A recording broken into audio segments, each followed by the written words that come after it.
Hello, friends, and welcome back to Technology Now, a weekly show from Hewlett Packard Enterprise where we take what's happening in the world and explore how it's changing the way organizations are using technology. We're your hosts, Aubrey Lovell and Michael Bird. Now, in this episode, we are looking once again at our digital security, particularly around the state of the industry in 2025 and the way threats and consumer behaviours are evolving. We'll be looking at the adoption of new kinds of security. We'll be looking at how VPNs are still an evolving part of the security equation. And we'll be examining what this all means for our security and our organizations. Very good. And if you're the kind of person who needs to know why what's going on in the world matters to your organization, this podcast is for you. And if you haven't yet, subscribe to your podcast app of choice so you don't miss out. All right, Michael, let's get into it. Let's do it. The cybersecurity landscape in 2025 is in a period of flux as both attackers and security professionals work to weaponize AI. New threats, weak points, and opportunities are evolving. According to a report from the World Economic Forum, which we've linked to in the show notes, there are multiple competing factors in security right now.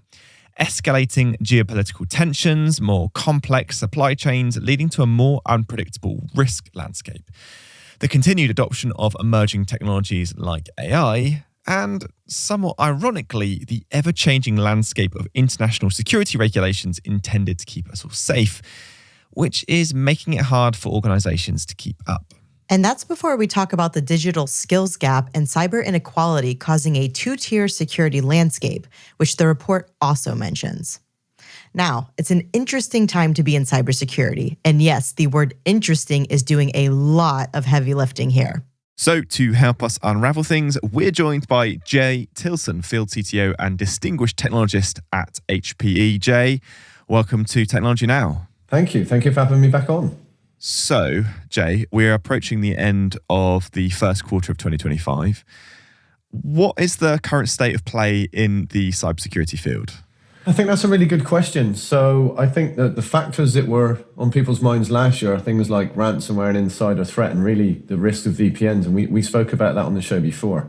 But I think the geopolitical uncertainty that we have at the moment is really putting people on edge in general across all fields of IT and specifically around cyber. People don't really know what direction to go in or what's going to happen.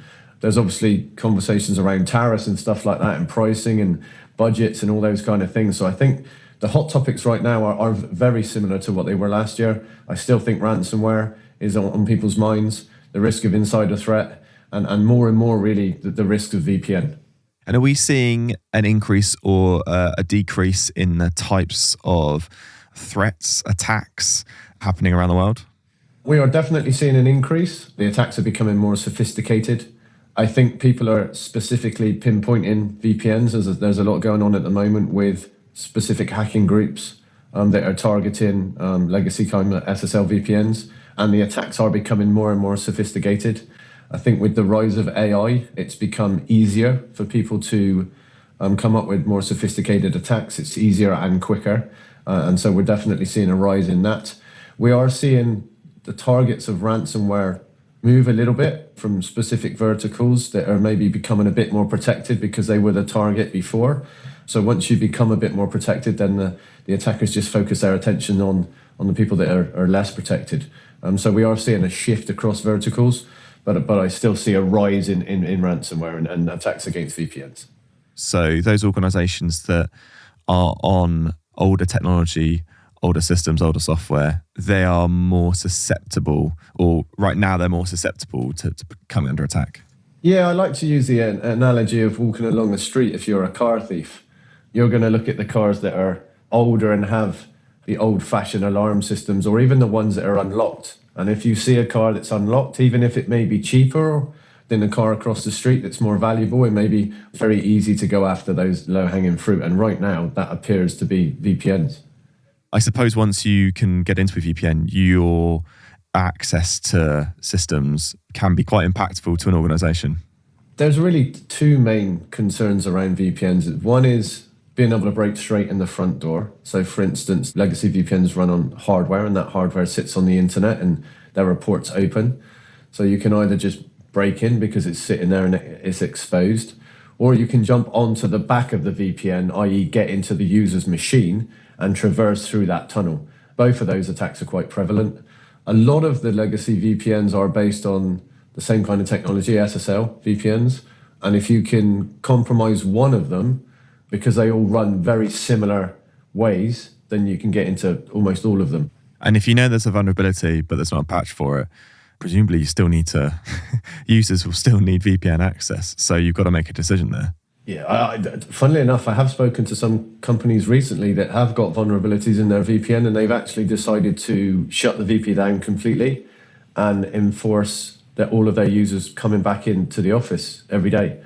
And that creates all kinds of other problems. That creates a problem with morale. People are not excited about doing that.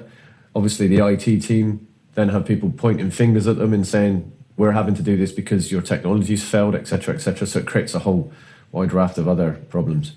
Gosh, yeah, some unintended consequences because of that. Yeah. So you've been working on two major surveys at the moment, one into SSE adoption and one into VPN risk. So let's just quickly start with SSE adoption. Can you just briefly remind listeners what is SSE? Okay, so SSE stands for Security Service Edge. And when you combine it with WAN technologies like SD-WAN and WAN optimization, it makes up the wider SASE architecture. And really it's the security part. So it's taking security and networking and combining the two together.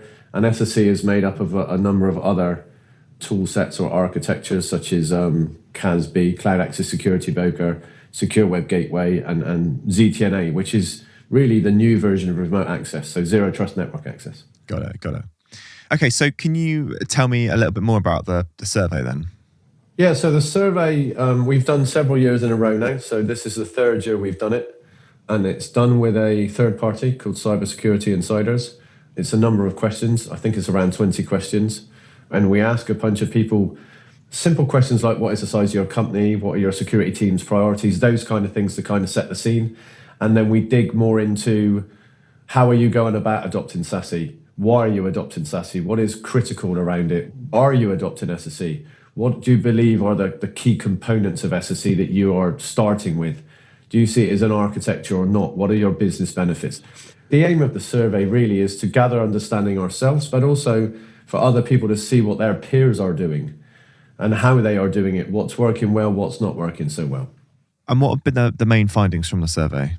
I've only really had a draft response at the moment, but the findings, and actually that some of it came as a little surprise, some of it didn't. So in last year's survey, we asked a question around where are you starting your kind of SASE journey? Is it with SSE or the security part, or was it the networking part?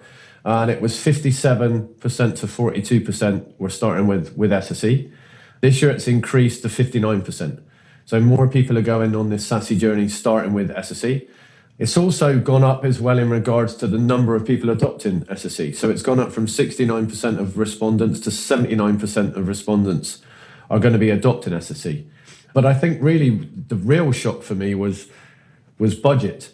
So last year, people were saying that they were unsure what was going to happen with their budget. This year, people are saying 43% said they thought the security budget was going to go up. 46% believed it was going to stay the same, and only 11% of people said it was going to go down. Those numbers have shifted a bit. So it says that the industry is aware of risks. It says that they are aware of VPN being a concern, and therefore they're going to need more money to fix these problems, which is why budgets are changing. Okay, so let's look at the VPN piece of this survey. So can you tell me a little bit more about that survey? Who are you talking to and what are you trying to find out? So it's also done with Cybersecurity Insiders. It's the VPN risk report. It digs deeper into what do people think around VPNs. We did this survey last year, and the statistics showed last year that people were extremely concerned around their VPNs, with 97% of businesses knowing that their VPNs are potentially a target, and 92% believing that it was VPN that was going to jeopardize their environment. So there was an element of concern around risk. There was also a big concern around user experience and poor experience of VPNs, with 80% of respondents saying they were dissatisfied with their current VPN. And then there was an element where organizations were talking about complexity. 65% of organizations said they had 3 or more VPNs, which adds to this kind of concern around complexity. We haven't got the results back yet. The survey's out. People are filling out the survey. I'd be really interested in the results from this one because 97% is a significant number of people that believe their VPNs are under threat.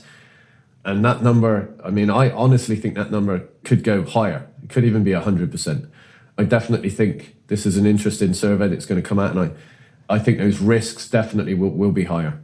Thanks, Jay. As you know, cybersecurity evolves so quickly, so it's great to have you back with us. All right. Well, now it is time for Today I Learned, the part of the show where we take a look at something happening in the world that we think you should know about. Aubrey, I think it's one from you this week. So we're talking nuclear energy. As you know, it is one of the cleanest sources of energy going, and it generates a fair chunk of the world's electricity, around 10% according to the International Energy Agency. However, it also produces a lot of harmful waste products which need to be stored for hundreds or even thousands of years. Now, researchers in Ohio may have found a use for nuclear waste as a battery to power electronics. They have been experimenting with using tiny amounts of waste product, in this case, cesium-137 and cobalt-60, whose radioactive emissions are strong enough to activate special crystals called scintillators, which then emit light. That light can be used to power a solar cell. It's not an efficient process, though. The team's battery cells were approximately the size of a grape and generated from 288 nanowatts to about 1.5 microwatts. That's not a lot, but with some refinement could provide a nearly endless power supply for sensors and equipment within nuclear processing and storage facilities. That is, places where humans aren't going to be for obvious radioactive reasons. You can find the team's findings were published in the journal Optical Materials X. Thank you for that, Aubrey. Very illuminating. I'm sure you are very grateful for that story, Michael. Oh, even better. Even better. Okay, well, now it's time to return to our guest, Jaye Tillson, to talk about the cybersecurity landscape in 2025. So do you think the VPN in its traditional sense is dead? I think the requirement in the world we live in today, the hybrid world we live in, where people still need some form of remote access, is still there. There is still a requirement for remote access. I think the legacy way we've done it with a firewall or a VPN concentrator sat on the edge of the network, that's certainly dying. I'd like to see it die completely because of the risks. However, I also believe that it's a technology that people are very familiar with and very comfortable with. So ZTNA was being pushed quite hard by the security people, by the CISO, as a security tool that people needed to adopt. The networking team have historically been responsible for VPN technology. So there's always been a little bit of a battle between those two teams. Some of them have money or resources, some of them don't. There's always been that struggle. What I'm starting to see now is the networking teams understand the risks of the tools that they own, and they're starting to go to the security teams and say, please, can you help me get a tool? Because they know if they get compromised through that tool, they're going to be the ones dealing with the fallout. So the teams are now beginning to work together, which is very powerful. So looking at these two surveys, how does that leave you feeling going into the rest of 2025 and beyond? It gives me some confidence that people are aware of the threats from cyber. It wasn't that long ago, I would talk on stage and I would ask people to put their hand up if they knew what SASE was or what SSE was. There were very few people who would put their hands up. Now, if I ask the same question, way more people put their hands up. It's gone from maybe 10% to 90%. Historically, security has been very much seen as a blocker in the industry. It's now beginning to be an imperative thing, and it can actually help businesses become more efficient. If you deploy the right secure tools, you can create a world that's much more simple, and therefore it's much more efficient for users.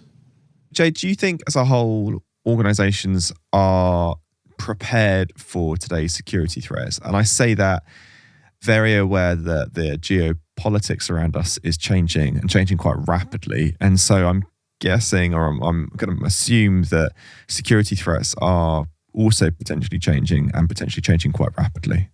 I think it's a really good question. I think people are more aware of the threats. I don't think we will ever be 100% prepared for every attack, because as we become more prepared for what is happening today, threats naturally change.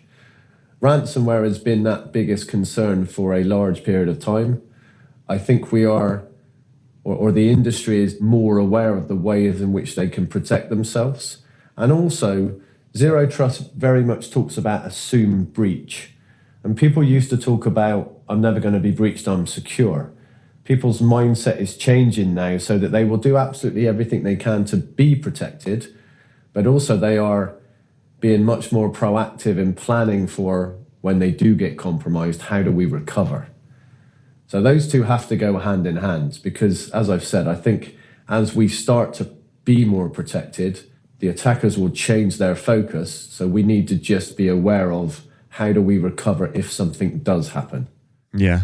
And so I suppose if you as an organization set yourselves up from a perspective of like, well, it's not if, it's when we'll be compromised, I suppose you would then architect your environments in a different way. I suppose you'd probably build, presumably you'd look at things like better disaster recovery, as you said, probably some sort of insurance policy.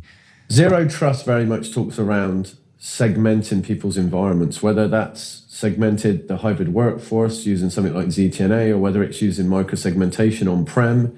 It really is about giving access from the user just to the server or service they need access to.